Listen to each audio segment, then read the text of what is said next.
Bonjour à tous. Un petit coin de parapluie et c'est le paradis. Les drôles d'oiseaux de la science vous souhaitent la bienvenue dans votre émission préférée qui sera aujourd'hui consacrée à nos amis à plumes. Vous n'imaginez pas tout ce qui se passe là-haut dans les airs au-dessus de nos têtes. On estime à 50 milliards le nombre d'oiseaux qui migrent autour du globe et certains d'entre eux réalisent de véritables exploits.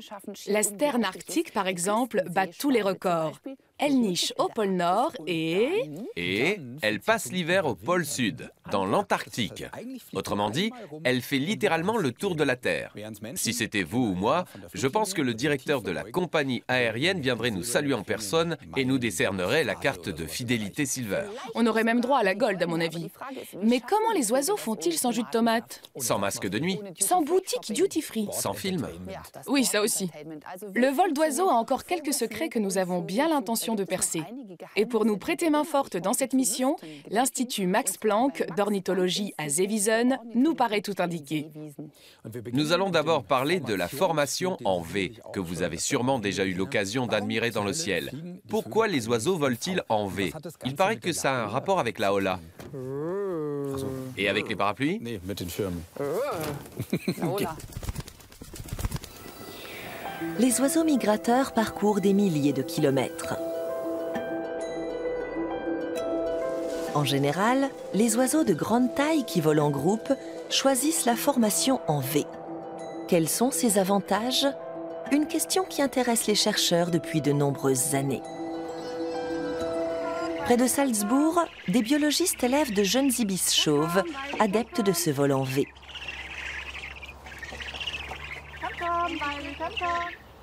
C'est une des espèces les plus menacées dans le monde. Jadis très répandue en Europe, elle se limite aujourd'hui à quelques spécimens vivant dans des zoos. Aujourd'hui, une association autrichienne tente de réintroduire l'ibis chauve. À bord d'un ULM, Johannes Fritz, le chef du projet, va guider les jeunes oiseaux jusqu'à leur site d'hivernage. Tout seul, il ne trouverait jamais le chemin. Pour ne pas les perdre au cours de ce voyage de plusieurs semaines, on les équipe d'un petit sac à dos contenant des émetteurs, mais aussi des enregistreurs GPS. Et ce n'est pas tout. Les coordonnées GPS nous permettent de suivre les oiseaux et de riposter efficacement face aux tirs illégaux. En Italie, plusieurs oiseaux ont été abattus durant leur migration. Les données transmises par l'émetteur nous ont aidés à les retrouver. On a même pu remonter jusqu'à un chasseur qui avait tué 2 oiseaux.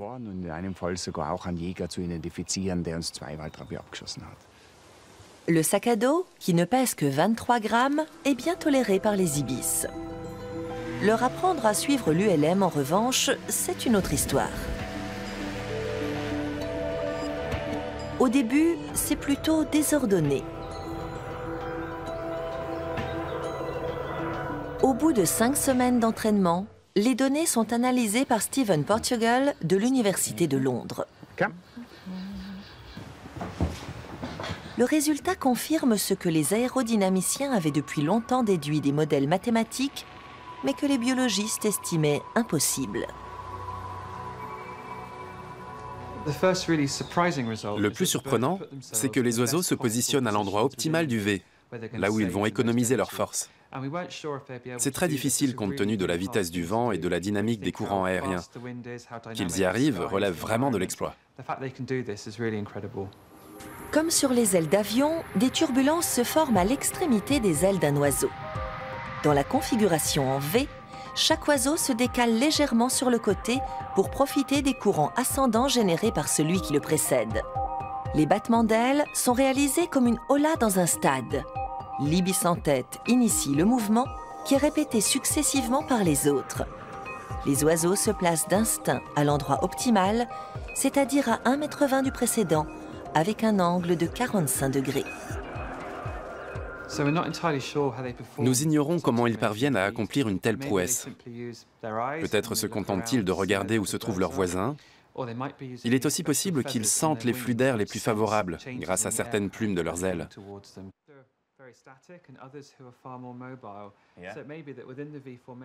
Les oiseaux changent constamment de position. Ce n'est pas un hasard.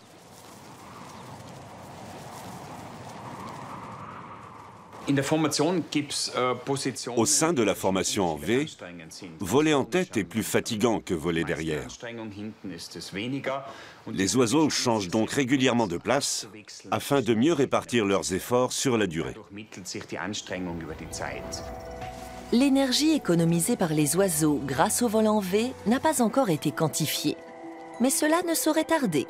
L'équipe de Steven Portugal travaille actuellement sur des enregistreurs de données capables de mesurer le pouls des oiseaux en vol. Bientôt, le vol en V aura livré ses secrets jusqu'au dernier.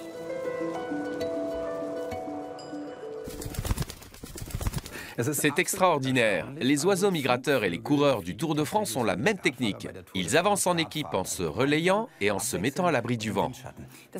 C'est un beau message accessoirement. L'union fait la force et on va beaucoup plus loin quand on fait partie d'un groupe. Nous voici à l'Institut Max Planck d'ornithologie, qui mène des recherches très poussées sur le vol migratoire des oiseaux, notamment par le biais de tests réalisés en soufflerie. Il faut absolument qu'on voit ça. À toi l'honneur.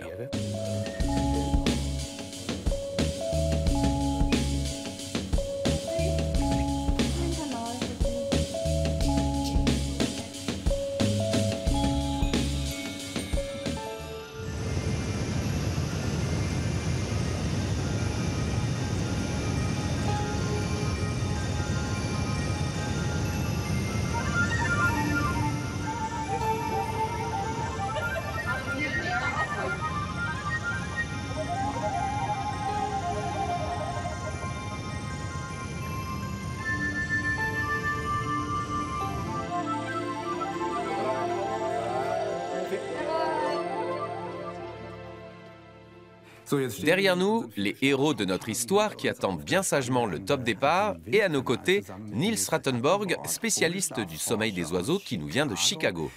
C'est pour cette soufflerie aérodynamique que vous avez quitté les grands lacs américains pour les petits lacs de Bavière, c'est ça? Oui, cette installation m'offre la possibilité vraiment unique d'avancer dans mes travaux. Dans le cadre de mes études sur le sommeil, j'ai choisi de m'intéresser à celui des oiseaux et à cette question en particulier, les oiseaux dorment-ils en vol? Réponse? C'est possible. Nous savons que les oiseaux peuvent dormir complètement, ou bien ne mettre en sommeil qu'un seul hémisphère de leur cerveau. Il se peut que lors des longues migrations, ils ne dorment que d'un œil en quelque sorte. Est-ce qu'on peut comparer le sommeil humain à celui des oiseaux? Nos études ont montré que si nous privons des oiseaux de sommeil, ils récupèrent en dormant plus profondément. Leur activité cérébrale manifeste des changements similaires à ceux des humains qui souffrent d'insomnie. Les oiseaux ont besoin de sommeil et ils réagissent comme nous lorsqu'ils en manquent. Mais comment font les oiseaux qui volent pendant des jours, voire des semaines? Cela reste une énigme. Peut-être qu'ils se dopent? Allez savoir. Vous dites qu'un oiseau peut mettre en sommeil un seul hémisphère. Est-ce qu'il lui arrive d'éteindre totalement son cerveau en vol? Oui, il peut mettre en veille ses deux hémisphères cérébraux et ne maintenir activée que la fonction de contrôle du vol. C'est un peu ce qui se passe chez les somnambules. Un somnambule a une activité cérébrale ralentie et pourtant il peut marcher dans la maison, en sortir, faire toutes sortes de choses. Se pourrait-il que, lors de la migration, les oiseaux ne dorment pas du tout?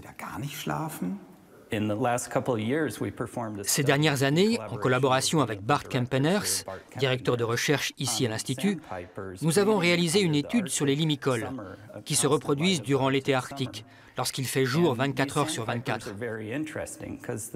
Ils sont polygames, c'est-à-dire que les mâles sont en concurrence pour séduire le plus grand nombre de femelles possible. Et comme le soleil ne se couche pas, on peut légitimement penser qu'il n'arrête jamais.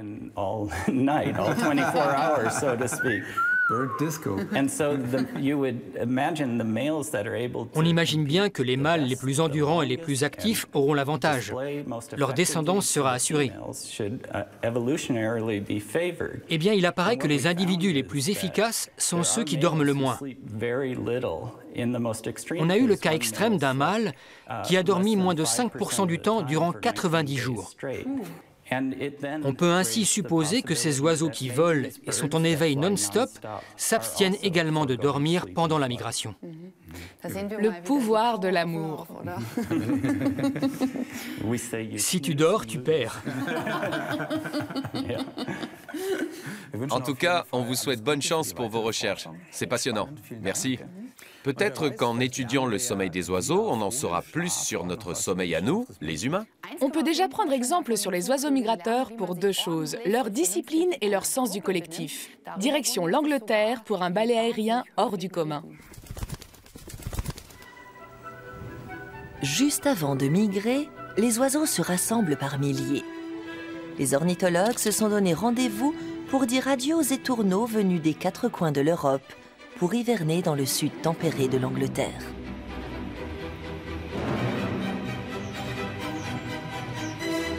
On en compte parfois 2 millions dans les landes de West High.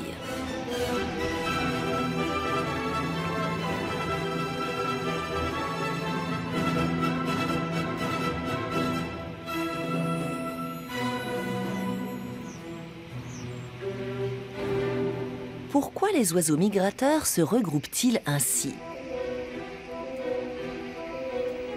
Simon Clark, de l'association Natural England, a observé que les groupes étaient d'autant plus grands qu'il y avait des prédateurs dans les parages. Les étourneaux se rassemblent en nuées parce que de cette manière, ils sont en sécurité. Quand on est un oiseau parmi des millions, on a plus de chances d'échapper à un faucon pèlerin ou à un épervier. Ces prédateurs se perchent dans les arbres, sur des fils électriques ou des bâtiments élevés, et ils sont à l'affût.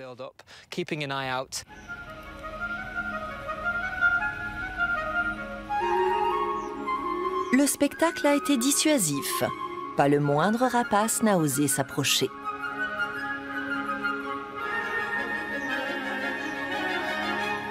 Peter Berthold étudie les étourneaux depuis presque 50 ans et sa fascination pour leurs figures aériennes est intacte. Cet expert des oiseaux migrateurs valide la théorie de la stratégie défensive.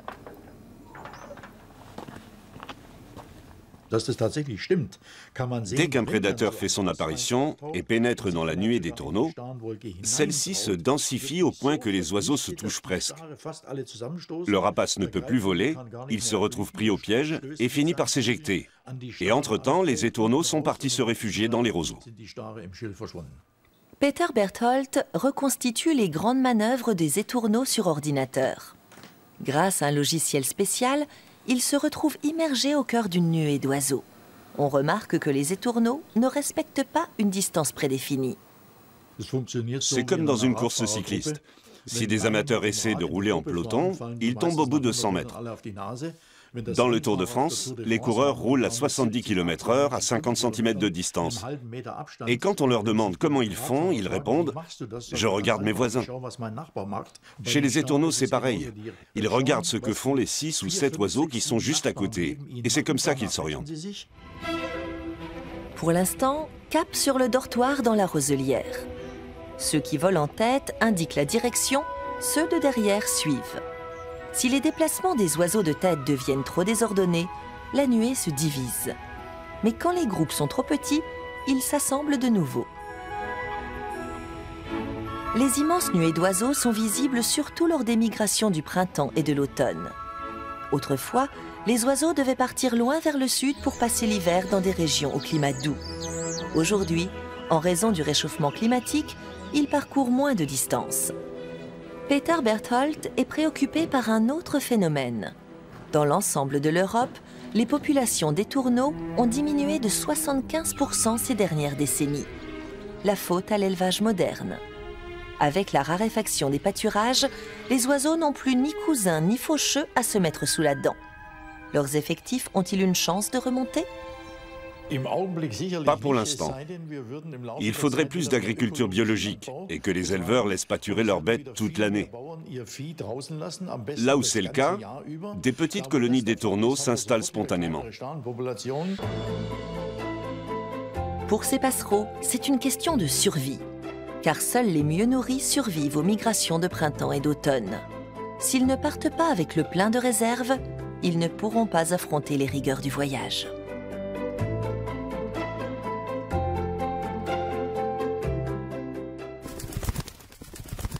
Et maintenant, en direct de la volière, nous avons rejoint la troupe des étourneaux sansonnés et des étourneaux roselins. Nous sommes toujours à l'Institut Max Planck d'ornithologie et croyez-moi, en ce moment même, on se la joue profil bas. Oui, il y a du rififi chez les piafs. Heureusement, Monsieur Goyman est là pour nous protéger. Nous nous sommes laissé dire que les oiseaux grassouillés avaient un avantage durant la migration. Pour quelle raison ? Eh bien parce qu'ils disposent d'importantes réserves de graisse dans l'estomac et dans la région de la poitrine. Les oiseaux utilisent ces réserves comme du carburant durant la migration.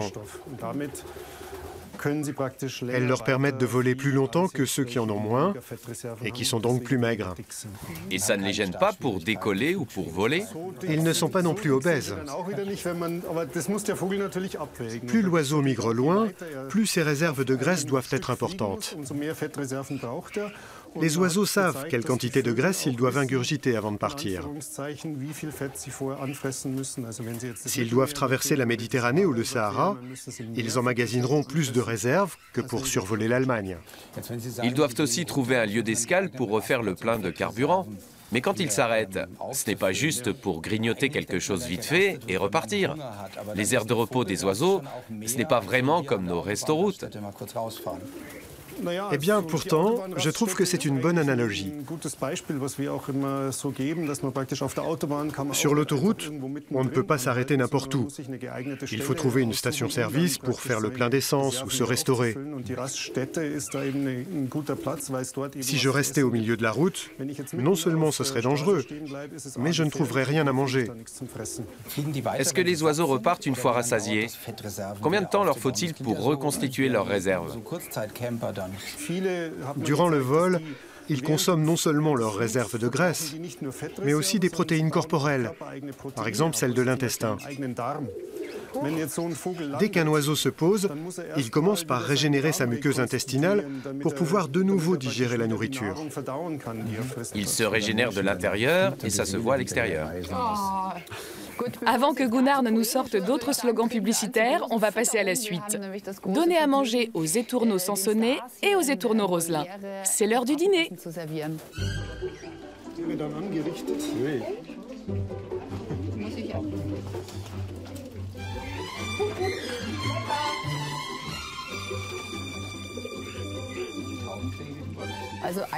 La petite salade composée a moins de succès que le plateau à dessert. Ce sont des becs sucrés. Les oiseaux migrateurs ont besoin de lieux de repos pour pouvoir reconstituer leurs réserves de graisse. Mais il n'y a pas toujours une équipe de télé qui passe par là pour leur distribuer une assiette de fruits. À l'ère du changement climatique et de l'aridification de régions entières, les lieux d'escale jouent un rôle crucial. La moindre des choses serait que l'homme qui est responsable de ce dérèglement aménage pour les oiseaux de nouvelles aires de repos. D'autant que les routes migratoires des cigognes et des ibis chauves sont bien connues depuis que plusieurs individus sont équipés d'émetteurs. Un peu comme nous, avec nos portables. Ils ont longtemps voyagé incognito. 10 à 20 milliards de passereaux migrent chaque année d'un continent à l'autre. Jusqu'à présent, les chercheurs étaient réduits à ne suivre que les plus grands oiseaux capables d'être équipés d'un émetteur. Plus pour longtemps. Walter Naumann travaille au développement d'un mini-émetteur dans une société aérospatiale basée près du lac de Constance. Le dispositif ne doit pas peser plus de 4 ou 5 grammes et doit contenir un récepteur GPS, une mémoire de données, un accéléromètre, un capteur de température, des batteries, des cellules photovoltaïques et une antenne. Mission impossible ?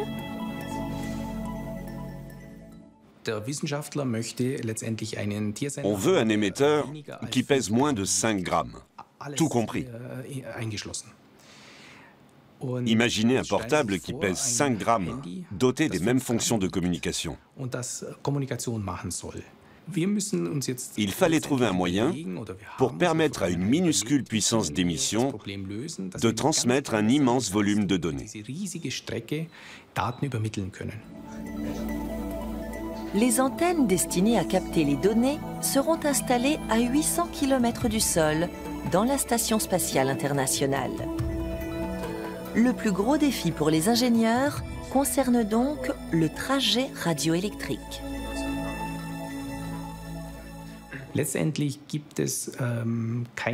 Toutes les bandes de fréquences sont déjà utilisées.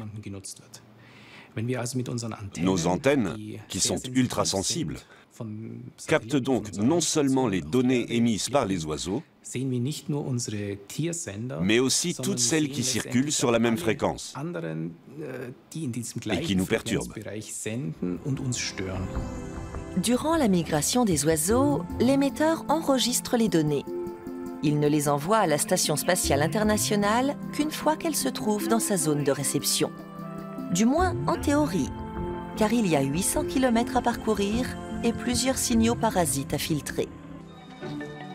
Martin Wikelski, directeur de l'Institut Max Planck d'ornithologie, est à l'origine du projet Icarus visant à collecter des données dans le monde entier pour les mettre à la disposition des chercheurs de tous les pays.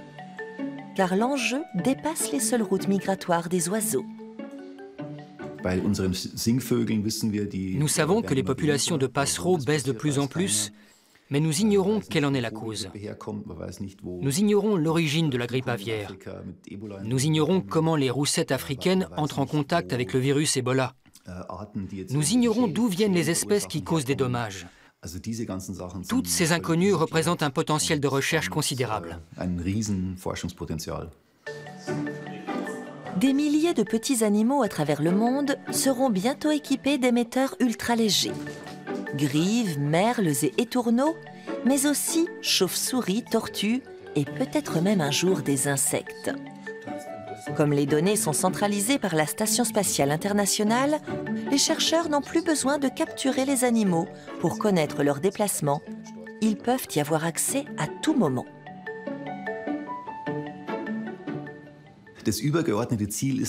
L'objectif essentiel est bien sûr de recueillir des données sur l'intelligence des animaux à l'échelle planétaire, d'observer leur mode de vie pour en tirer des enseignements.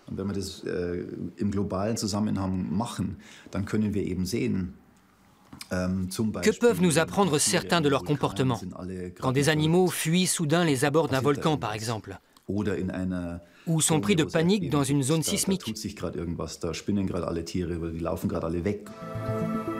Les chercheurs espèrent ainsi un jour être en mesure de prévoir les tremblements de terre ou les éruptions volcaniques. Avant de transporter les antennes jusqu'à la Station spatiale internationale à bord d'une fusée, les ingénieurs les testent dans un caisson à air propre pour éviter qu'elles soient souillées avant de partir. Les tests sont concluants, mais la question du trajet radio reste un vrai casse-tête.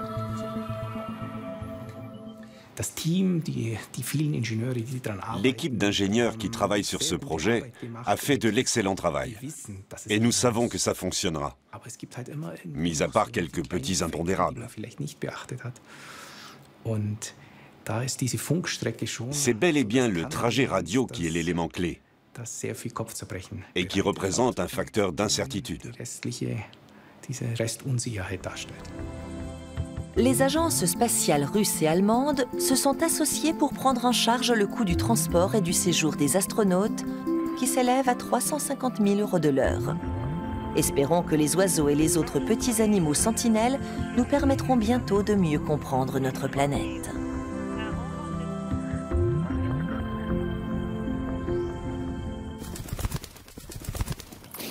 Pour clore cette émission, je voudrais saluer bien bas chacun de ces oiseaux. Bravo! Parce qu'ils accomplissent de véritables prouesses.